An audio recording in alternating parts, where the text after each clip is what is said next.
Okay, I'm going to be talking about in this video the UK migrant crisis and why, when it comes to people coming on a boat, why it's really, really damaging the UK growth, the UK population, and in general, the UK.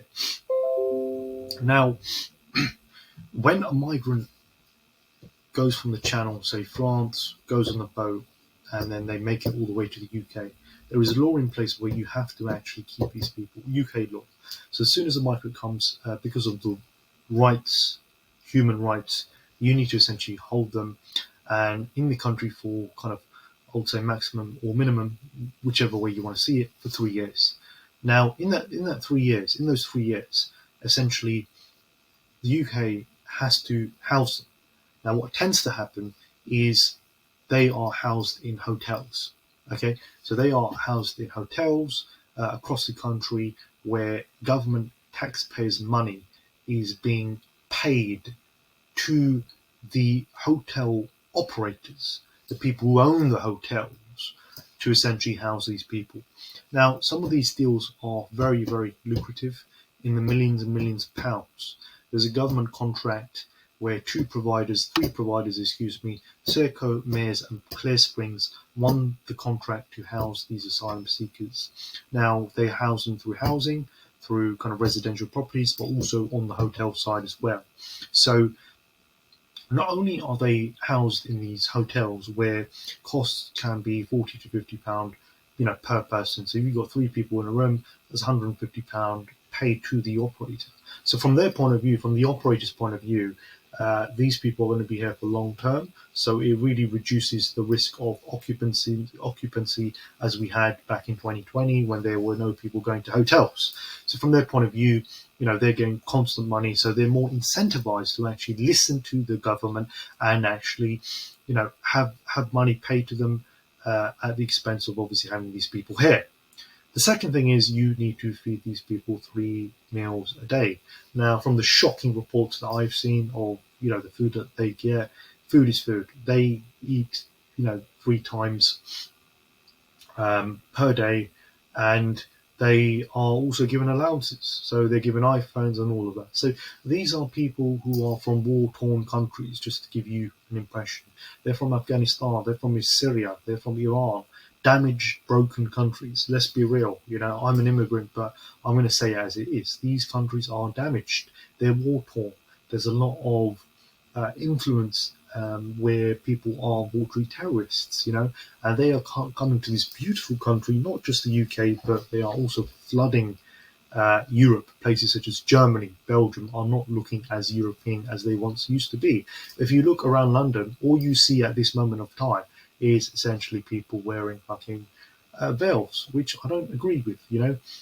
I'm technically a Muslim, but I don't agree with the fact that it's turning into what it's turning into at this stage. London should go. London should be British. British is not me. It's not anyone else. It's British values.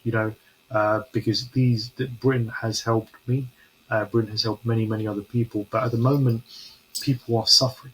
Okay. Now there's an increase in people coming into the UK. So higher demand for housing, food, etc., drives prices up.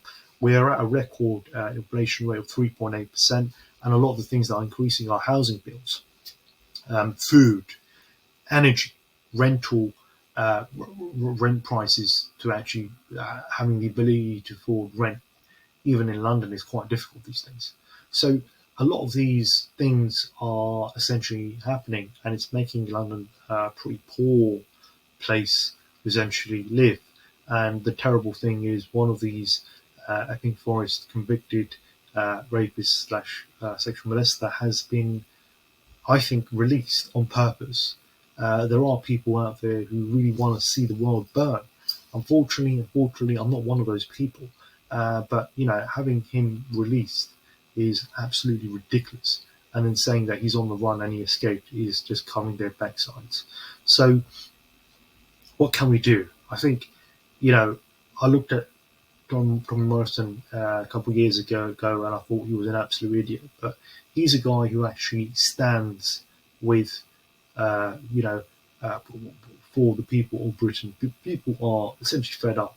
You're having people come here who don't speak English, who don't respect the culture, who come here, use the resources, and then essentially abuse the system. I mean, there's a lot of people who are legals who work illegally, and then there's also people who claim benefits. So it's a really, really quite rough society at the moment. Whatever you think about President Trump, at least he's curbing the borders. At least he's closing the borders down. At least he's trying to curb, whether it's successful or not, he's trying to curb people coming in illegally. He's trying to do all of these things, whether you like him or not. He's trying to at least help the American people. Uh, there is a huge, huge focus on the poor work that Keir Starmer is actually doing, and he's really, really bad. He just doesn't know what he's fucking doing. He's increasing taxes. People are flooding the country. People are not happy. They're not satisfied. They want a higher quality of life, and this current government is doing a pretty terrible job. So that's my kind of thing on what I think about migration, immigration, and all of it.